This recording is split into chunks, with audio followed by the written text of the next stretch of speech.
Hi friends, எல்லாருக்கும் வணக்கம். இந்த வீடியோவில் நம்ம ஒரு சில கமெண்ட்ஸில் நீங்கள் கேட்டிருக்க கொஸ்டினுக்கு நம்ம ஆன்சர் பார்க்கலாம். அதுக்கு முன்னாடி நம்ம சேனலை சப்ஸ்கிரைப் பண்ணாதவங்க சப்ஸ்கிரைப் பண்ணிக்கோங்க. பக்கத்தில் இருக்க பெல் சிம்பிளை ப்ரெஸ் பண்ணிங்கன்னா ஆல் அப்படிங்கிற ஒரு சிம்பிள் வரும். அதை ஆன் பண்ணி வச்சுக்கிட்டீங்க அப்படின்னா நான் வீடியோஸ் போடும்போது எல்லாமே உங்களுக்கு நோட்டிஃபிகேஷன் வரும். எந்த ஒரு வீடியோஸுமே மிஸ் பண்ணாமல் நீங்கள் பார்க்கலாம். எந்த ஒரு டவுட்ஸாக இருந்தாலும் நீங்கள் கமெண்ட்ஸில் போடுங்க. அதே மாதிரி லைக் பண்ணுங்கள், ஷேர் பண்ணுங்கள். எப்பவும் கொடுக்குற ஒரு இன்ஃபர்மேஷன் தான். நான் வந்து ஹால் வந்து புக் பண்ணிட்டேன். அதே மாதிரி டேட் வந்து ஜூன் 5ஆம் தேதி ஞாயிற்றுக்கிழமை 11 மணியிலிருந்து ஈவினிங் 5 o'clock 5 மணி வரைக்கும். பிளேஸ் எங்கே அப்படின்னு பார்த்தீங்கன்னா ஈரோடு பஸ் ஸ்டாண்டை ஒட்டியே இருக்கிற ஒரு நகராட்சி திருமண மண்டபம் தான். கம்பல்சரி நீங்கள் எல்லாமே எனக்கு ஒத்துழைப்பு கொடுப்பீங்க அப்படின்னு நான் நம்புகிறேன். ஏன்னா உங்களை நம்பி தான் நான் ஒரு ஈவெண்ட் வந்து நான் ஸ்டார்ட் பண்ணியிருக்கேன்.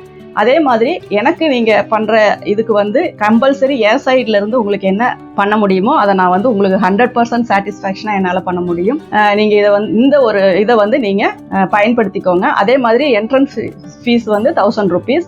அதை வந்து நீங்கள் ஜிபே மூலமாகவோ நேர்லையோ எப்படியோ வேணாலும் கட்டி உங்கள் பேரை வந்து நீங்கள் பதிவு பண்ணிக்கலாம். உங்கள் பேரை பதிவு பண்ணுறது மூலமாக ஒரு சில விஷயங்கள் உங்களுக்காக நான் என்னால் என்ன பண்ண முடியும், அதாவது உங்களுடைய ஸ்டிச்சிங்க்கு, உங்கள் ஸ்டிச்சிங் ஃபீல்டுக்கு நான் என்ன உங்களுக்கு வந்து ஒரு பர்ஃபெக்ஷனான ஒரு இது கொடுக்க முடியுமோ அதை கம்பல்சரி என்னால் நான் உங்களுக்கு கொடுப்பேன். அதனால் இந்த வாய்ப்பை நீங்கள் பயன்படுத்திக்கோங்க. இதுக்கப்புறமும் இது தொடரலாமா அப்படிங்கிறதையும் நீங்கள் தான் முடிவு பண்ணணும். ஏன்னா எல்லாருமே கேட்ட ரிக்வஸ்டின் பேரில் தான் நான் இதை வந்து ஸ்டார்ட் பண்ணியிருக்கேன். அதுக்கு நீங்கள் தான் ஒத்துழைப்பு கொடுக்கணும். உங்களுடைய ஒத்துழைப்பை நம்பி தான் நான் இதை எல்லாமே பண்ணுறேன். இப்போ வந்து நம்ம இந்த கொஸ்டின் ஆன்சர் வந்து பார்க்கலாம். இப்போ லாஸ்ட்டாக நான் போட்டிருந்த வீடியோஸ்க்கு வந்து நிறையவே பேர் சப்போர்ட் கொடுத்துருக்கீங்க. ஏன்னா அந்த பிரஸ்ட் சைஸில் வர நிறையா வித்தியாசங்கள் வந்து உங்களுக்கு புரிஞ்சுக்கிறதுக்கு ஒரு வாய்ப்பாக இருந்திருக்கு. அதனால் அது ரொம்ப தேங்க்ஸ் நீங்கள் பண்ண சப்போர்ட்க்கு. இப்போ அதிலிருந்து தான் ஒரு சிலர் வந்து கொஸ்டின் கேட்டிருக்காங்க. அதாவது மேம், எனக்கு ஒரு டவுட். ப்ளவுஸ் கட்டிங் பண்ணும்போது front side shoulder 1/4 inch, front ஓப்பனில் 1/4 இன்ச்சு கட் பண்ணினா எனக்கு ஃப்ரண்ட் ஆம்ஹோல் கப் சைஸ் பக்கமாக இழுத்துக்குது. பட் இன்னொரு ப்ளவுஸ் கட் பண்ணும்போது ஃப்ரண்ட் ஷோல்டர் மட்டும் 1/4 இன்ச்சு கட் பண்ணேன். But front open side 1/4 inch cut பண்ணலை. இந்த ப்ளவுஸ் ஸ்டிச் பண்ணி போட்டேன், கரெக்டாக இருக்குது மேம். ஒய் சொல்யூஷன் சொல்லுங்கள். இதில் ஒன்றுமே ப்ராப்ளம் இல்லை. செஸ்ட் ரவுண்டு வந்து நீங்கள் நெக்கு வந்து மேலே வச்சுருந்தீங்கன்னா கம்பல்சரி அந்த 1/4 இன்ச்சு கட் பண்ணால் தான் அந்த ஃபிட்டிங் வந்து கரெக்டாக வரும்.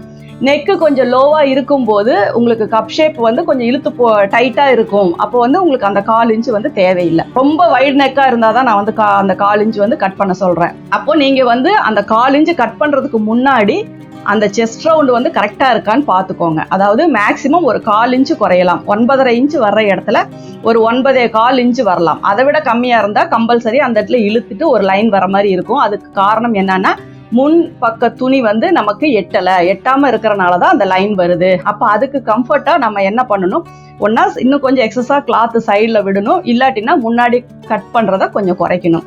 முன்னாடி கட் பண்ணுறதுனால காரணமே நமக்கு நெக்கு வந்து லூஸ் ஆகிடக்கூடாது, அது வந்து ஃபிட்டிங்காக இருக்கணும் அப்படின்னு தான் நம்ம கட் பண்ணுறோம். நெக்கு கொஞ்சம் மேலே இருக்கும்போது அது கிராஸ் பண்ணி கட் பண்ணுறதுல ஒரு 1/2 இன்ச்சு கட் பண்ணாலும் உங்களுக்கு பிரச்சனை இல்லை. ஆனால் கொஞ்சம் லோ நெக்கு இறங்கி வரும்போது கரெக்டாக செஸ்ட்டுக்கிட்ட வரும்போது நமக்கு அது வந்து டைட் ஆகும். அதனால் அந்த 1/4 இன்ச்சு கட் பண்ணுறது நீங்கள் வைக்கிற நெக்கை பொறுத்தும், உங்களுடைய ஃப்ரண்ட் நெக்கினுடைய இறக்கம் எவ்வளோ, செஸ்ட் ரவுண்ட் எவ்வளோ அப்படிங்கிறத பார்த்து அதுக்கு டிபெண்ட் பண்ணி தான் நீங்கள் அதை கட் பண்ணணும்.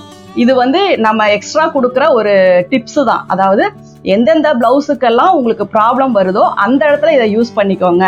மற்றபடி எல்லாருக்குமே எல்லா இடத்துக்குமே இது ஓகே அப்படிங்கிறது கிடையாது. அதனால் இப்போ 2வது ப்ளவுஸ் நீங்கள் ட்ரை பண்ணது ஓகே அப்படின்னா நீங்கள் அந்த இதையே ஃபாலோ பண்ணிக்கலாம். அந்த அளவு என்ன வருதோ அதை வச்சே நீங்கள் வந்து ட்ரை பண்ணிக்கலாம். அதாவது ஃபஸ்ட் பாயிண்ட்டினுடைய ஃபார்முலா வந்து கால்குலேஷன் கேட்டிருக்கீங்க. கண்டிப்பாக அதை நான் உங்களுக்கு சொல்கிறேன். ஏன்னா மேக்ஸிமம் இது வந்து கொஞ்சம் நல்லா டீப்பாக சொன்னால் தான் உங்களுக்கெல்லாம் புரியும். அதனால் அதுக்காக ஒரு சார்ட்டோ அல்லது அதுக்காக ஏதோ ஒரு இது பண்ணி நான் வந்து உங்களுக்கு அந்த கால்குலேஷன் என்ன அப்படிங்கிறத சொல்கிறேன். நிறையா பேருக்கு வர ப்ராப்ளமே ஆனால் ஏன்னா ஃபஸ்ட்டு தைக்கும் போதெல்லாம் யாருக்குமே அந்த ஃபஸ்ட் ப்ராப்ளம்ங்கிறதே கிடையாது. எந்த ஒரு அளவு வேணாலும் வச்சு ஸ்டிச் பண்ணுவாங்க.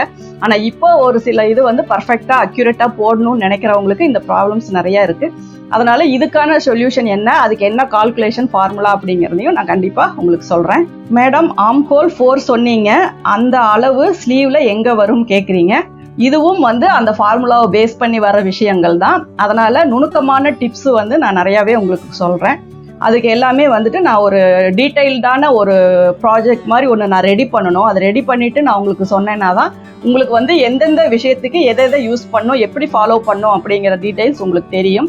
அதனால் கூடிய சீக்கிரம் அதுக்கான ஒரு சார்ட் நான் ரெடி பண்ணிவிட்டு நான் உங்களுக்கு அதுக்கான வீடியோஸ் நான் போடுறேன். ஃப்ரெண்ட் பேட்டர்ன் வந்து கிராஸ் எல்லா இதுக்குமே வந்து ஒரே அளவு தான் போடணுமா அப்படின்னு கேட்குறீங்க. அப்படி கிடையாது. பஸ்ட்டு சின்னதாக இருக்கவங்களுக்கு ஆஃப் கிராஸ் போட்டிங்கன்னா போதும், பெருசாக இருக்கவங்களுக்கு ஃபுல்லாக கிராஸ் பண்ணிக்கலாம். ஏன்னா அந்த எக்ஸ்பெண்ட் ஆகிறதுக்கு தகுந்த மாதிரி தான் நம்ம கிராஸ் போடுவோம். அது வந்து நம்ம அவங்கவுங்களுக்கு எப்படி செட் ஆகுமோ அதுக்கு தகுந்த மாதிரி நம்ம கிராஸ் போட்டால் போதும். இப்போல்லாம் வர மெட்டீரியலுக்கு பார்த்தீங்க அப்படின்னா நம்ம நினைக்கிற மாதிரியெல்லாம் கிராஸ் போட முடியாது. அதில் எவ்வளோ பண்ண முடியுமோ அந்த அளவுக்கு தான் நம்ம, ஏன்னா ஃபுல் கிராஸ் போட்டோம்னா சைடில் வந்து நம்ம எக்ஸஸாக விடுறதுக்கான கிளாத் கூட பத்துறது இல்லை. அப்போ கொஞ்சம் ஸ்ட்ரைட் பண்ணோம்னா அது ஃபுல் கிராஸும் வராது. அதனால் மெட்டீரியலில் மேக்ஸிமம் எந்த அளவுக்கு இருக்கோ, ஏன்னா வர எல்லா கேம்பிரிக் மெட்டீரியலுமே பார்த்தீங்கன்னா ரொம்பவே தண்ணியில் போட்டு நம்ம அயன் பண்ணும்போது அது ஷ்ரிங்க் ஆயிடுது. அப்படி பார்த்தீங்க அப்படின்னா உங்களுக்கு மேக்ஸிமம் அந்த அகலமே ரொம்ப கம்மி தான். கொஞ்சம் பெரிய உடம்பா இருக்கவங்களுக்கெல்லாம் மேக்ஸிமம் கிராஸ் கட்டிங் அப்படிங்கிறோம், ஆனால் அது ஸ்ட்ரைட்டாக போடுற மாதிரி தான் வரும். அது ஒரு ஹாஃப் கிராஸ் அந்த மாதிரி தான் வருது. அதனால மெட்டீரியல் எப்படி இருக்கோ அதுக்கு தகுந்த மாதிரி நம்ம போட்டுக்கலாம். இந்த கிராஸ் அப்படிங்கிறது வந்து ஓரளவுக்கு வந்தால் கூட ஓகே தான். அவங்களுக்கு எந்த அளவுக்கு எக்ஸ்பெண்ட் ஆகுதோ அந்த அளவுக்கு அது ப்ராப்ளம் இல்லாமல் நீட்டாக தான் வரும். இந்த மாதிரி ரொம்ப கிராஸ் போடும்போது நம்ம கழுத்தினுடைய பகுதியை ரொம்ப கவனமாக கட் பண்ணணும். ஏன்னா அந்த ஃபுல் கிராஸ் போடும்போது கழுத்து கம்பல்சரி லூஸ் வரும், எக்ஸ்பெண்ட் ஆகும். அதனால கொஞ்சம் ஒரு 1/2 இன்ச் மேலே வச்சே கூட நீங்கள் கட்டிங் போடுங்க. 47 இன்ச் ப்ளவுஸுக்கு வந்து கட்டிங் வீடியோ கேட்டிருக்கீங்க, கண்டிப்பாக நான் போடுறேன். அம்பர்லா டாப் சொல்லித்தர சொல்லியிருக்கீங்க, கம்பல்சரி அதுவும் நான் சொல்லித்தரேன். நீங்கள் வந்து கமெண்ட்ஸில் நிறையா போடுறீங்க, ஓகே. ஒரு சிலர் பேருக்கு வந்து கமெண்ட்ஸில் வந்து எப்படி கரெக்டாக டைப் பண்ணணும் அப்படிங்கிறது சரியாக புரியல. உங்கள் மைண்டில் வந்து தோணுனதை நீங்கள் டைப் பண்ணுறதை விட நீங்கள் முதல்ல ஒரு பேப்பரில் அதை எழுதிக்கோங்க. அதாவது நான் எல்லாருக்குமே சொல்ல, ஒரு சிலர் பிகினர்ஸ்க்கு வந்து நிறைய பேர் என்கிட்ட சொல்லியிருக்காங்க, எனக்கு கமெண்ட்ஸில் வந்து அது உங்களுக்கு நான் நினச்ச மாதிரி உங்களுக்கு எனக்கு சொல்ல முடியல அப்படின்னு சொல்லியிருக்கீங்க. அதையும் நீங்கள் கற்றுக்கணும். ஏன்னா எந்த ஒரு வீடியோஸ் பார்த்தீங்க அப்படின்னாலும் நம்ம கமெண்ட்ஸ் மூலமாக தான் நமக்கு தேவையானதை நம்ம எடுத்துக்க முடியும். அந்த கமெண்ட்ஸ் ஒன்று இல்லை அப்படின்னா நம்மளால் வந்து நிறைய விஷயங்கள் வந்து அவங்கக்கிட்ட இருந்து நம்மளால் கேட்டு தெரிஞ்சுக்க முடியாது. அதனால் உங்களுக்கு வர டவுட்ஸை முதல்ல நீங்கள் ஒரு பேப்பரில் எழுதுங்க. அந்த பேப்பரில் எழுதுனதுக்கப்புறம் நீங்கள் டைப் பண்ணுங்கள்.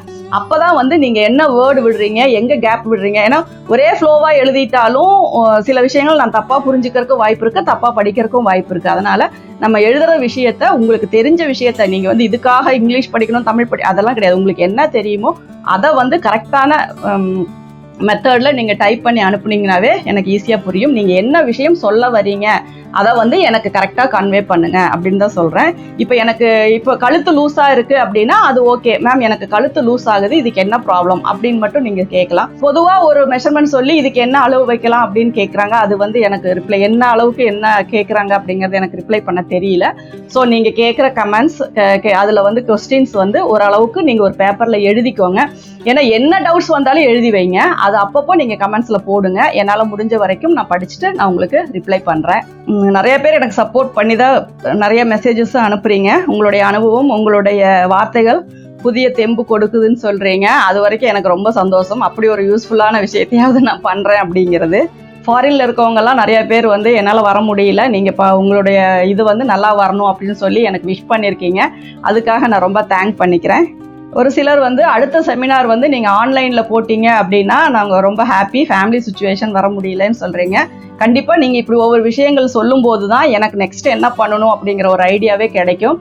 அதனால் கம்பல்சரி நீங்கள் என்ன ஒரு சஜஷன் சொன்னாலும் நான் வந்து அதை அக்செப்ட் பண்ணிவிட்டு அதை எப்படி நான் உங்களுக்காக பண்ணணும் அப்படிங்கிறத நான் ட்ரை பண்ணி பார்க்குறேன். ஃபீஸ் எல்லாம் நிறைய பேர் எவ்வளோ என்ன அப்படின்னு சொல்லி கேட்டிருக்கீங்க.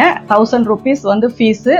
ஈரோடு மாநகராட்சி கல்யாண மண்டபம், அது வந்து பஸ் ஸ்டாண்டை ஒட்டியே இருக்குது. அதனால் ரொம்ப வந்து நீங்கள் ரொம்ப ஸ்ட்ரெயின் பண்ணிக்கணும் அப்படிங்கிறது இல்லை. காலையில் 11 மணிலேருந்து சாயந்தரம் 5 மணி வரைக்கும் இருக்குது. டேட் வந்து பார்த்தீங்கன்னா ஜூன் 5ஆம் தேதி சண்டே அன்னைக்கு நான் வச்சுருக்கேன். கம்பல்சரி நீங்கள் வந்து இதில் கலந்துக்கிட்டு எனக்கு சப்போர்ட் பண்ணணும். அதாவது டெய்லரிங் ஃபீல்ட்லேயே எனக்கு டெய்லரிங் பற்றியே இல்லை, எனக்கு டெய்லரிங் பற்றி எதுவுமே எனக்கு தெரியாது அப்படின்னு சொல்கிறவங்க கலந்துக்கலாமா அப்படின்னு சொல்லி கேட்குறீங்க. கம்பல்சரி கலந்துக்கலாம். ஏன்னா நம்ம வந்து லேடிஸாக நான் லேடிஸுன்னு மட்டும் சொல்லலை, அது இதில் எல்லாரும் நம்ம கலந்துக்கணும் அப்படின்னு நினைக்கிறது வந்து ரொம்ப பெரிய விஷயம். அப்போ தான் நமக்குன்னு வந்து இந்த டெய்லரிங்கில் என்னென்ன பண்ணலாம், ஏது பண்ணலாம், நிறைய விஷயங்கள் வந்து நம்ம ஷேர் பண்ணும்போது உங்களுக்கு வந்து அதில் நிறைய கிளாரிஃபிகேஷன் கிடைக்கும். அதே மாதிரி நிறைய பேருக்கு என்ன கிளாஸ் எடுப்பீங்க அப்படின்னு முதல்ல நான் கிளியர் பண்ண வேண்டியது உங்களுக்கு மெஷர்மெண்ட்ஸ் தான். உங்களை யாரையாவது நிற்க வச்சு அதில் எப்படி மெஷர்மெண்ட் எடுக்கணும், அதில் என்னென்ன வந்து நம்ம கரெக்ட் பண்ணணும், எப்படி நீங்கள் அதை அதாவது எப்படி தப்பாக புரிஞ்சிருக்கீங்க அப்படிங்கிறது எல்லாம் முதல்ல தெளிவுபடுத்தணும். அதை முதல்ல தெளிவுபடுத்திட்டாவே உங்களுக்கு இந்த அளவு எடுக்கிறதுல பிரச்சனை வராது. ஏன்னா குறிப்பிட்ட நிறைய பேர் வந்து நான் அளவு ப்ளவுஸில் மட்டும்தான் அளவு எடுத்துட்டு இருக்கேன், இன்னும் ஆட்களை நிறுத்தி வச்சு நான் அளவு எடுத்து நான் தைச்சதே கிடையாது அப்படின்னு சொல்லியிருக்கீங்க. ஏன்னா உங்கள் தொழிலில் நீங்கள் ஒரு படி முன்னேறணும் அப்படின்னு நீங்கள் நினச்சிங்க அப்படின்னா கம்பல்சரி இந்த வாய்ப்பை பயன்படுத்திக்கோங்க. உங்களுக்கு ரொம்ப யூஸ்ஃபுல்லாக இருக்கும். அதே மாதிரி நான் உங்களுக்கு பண்ணுற ஒரு சில விஷயங்களும் உங்களுக்கு ரொம்ப யூஸ்ஃபுல்லாக இருக்கும். கண்டிப்பாக நான் உங்களுக்கு ஏதாவது ஒரு சர்ப்ரைஸ் தரணும் அப்படிங்கிறது என்னுடைய ஒரு இது இருக்குது. நான் சில விஷயங்கள் நான் யோசித்து வச்சுருக்கேன்.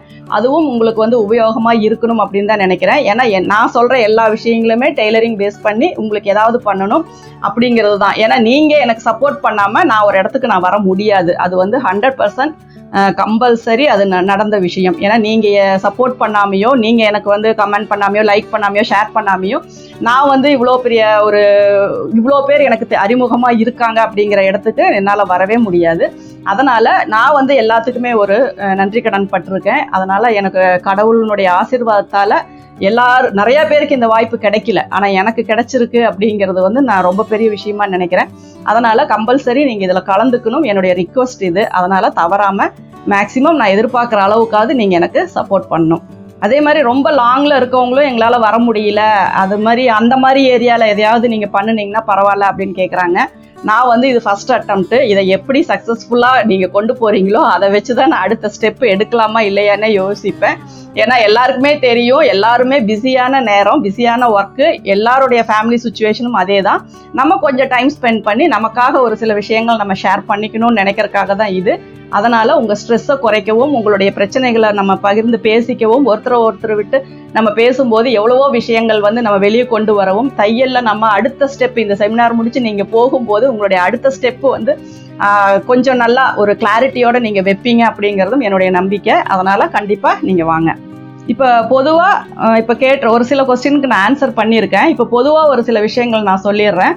அதாவது ஒரு ப்ளவுஸை பொறுத்த வரைக்கும் கப் ஷேப் வந்து எப்படி அளவு எடுக்கணும் அப்படின்னு சொல்லி கேட்குறீங்க. கப் ஷேப்பு வந்து நம்ம பர்டிகுலராக அளவு எடுக்கணும் அப்படிங்கிறதெல்லாம் கிடையாது. ஒருத்தர் நிற்க வச்சு நம்ம அளவு எடுக்கும் போதே அவங்க கப் ஷேப் எப்படி இருக்குன்னு நம்மளுக்கு தெரியும். அப்போ வந்து நம்ம அவங்க செஸ்ட் ரவுண்டை எடுக்கணும்னோ, அவங்க செஸ்ட் லென்த் எடுக்கணும்னோ அப்படிங்கிறதெல்லாம் அவசியம் கிடையாது. நீங்கள் எடுக்கிற அளவுகள் வந்து கரெக்டாக எடுத்தால் போதும். Chest round, waist round, armhole round, shoulder அளவு, இது எல்லாமே பார்த்தீங்க அப்படின்னா ஒன்றுக்கு ஒன்று சார்ந்து வர விஷயங்கள். அதாவது செஸ்ட் ரவுண்டை பேஸ் பண்ணி தான் நம்ம எல்லா கால்குலேஷனுமே நம்ம போடுவோம். அதனால் ஃபஸ்ட் எடுக்கிற செஸ்ட் ரவுண்டு நீங்கள் பர்ஃபெக்டாக எடுக்கணும். அதுக்கப்புறம் நம்ம அதை வச்சு ஆம்ஹோல் ரவுண்டு மேட்ச் பண்ணுவோம். அந்த ஆம்ஹோல் ரவுண்டு உங்களுக்கு கரெக்டாக வரணும். இந்த ரெண்டுமே பார்த்தீங்கன்னா ஒரே இடத்துல கனெக்ட் ஆகிற விஷயம். அப்போ வந்து அந்த ரெண்டுமே ஒன்றுக்கு ஒன்று தொடர்புடைய விஷயம் அப்படிங்கும்போது நீங்கள் அந்த ரெண்டு அளவுமே நீங்கள் கரெக்டான ஃபார்மேட்டில் எடுக்கணும். அதுக்கப்புறம் ஷோல்டர், அது வெயிஸ்ட்டு ஸ்லீவ் ரவுண்டெல்லாம் நம்ம கொஞ்சம் லூஸ் விட்டு கூட போடலாம், அது தப்பு கிடையாது.